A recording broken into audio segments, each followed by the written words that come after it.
Welcome to KSK TV news. ముందుగా వార్తల్లోని వివరాలను చూద్దాం. గుత్తిలో ఉపాధి హామీ బిల్లును 2025 బిల్లుకు వ్యతిరేకంగా సిపిఎం సిపిఐ వామపక్షాల ఆధ్వర్యంలో నిరసన. Reporter KSK Sunil.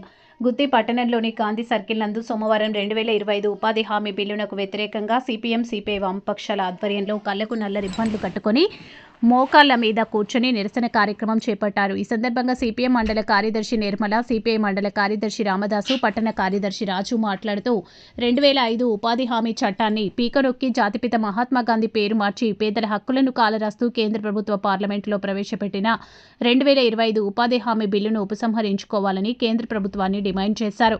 కావున కేంద్ర ప్రభుత్వం ఈ బిల్లు విషయంలో పునరాలోచించాలని డిమాండ్ చేశారు. లేని పక్షంలో ఉపాధి హామీ కూలీలతో పెద్ద ఎత్తున ఆందోళన కార్యక్రమాలు నిర్వహిస్తామని హెచ్చరించారు.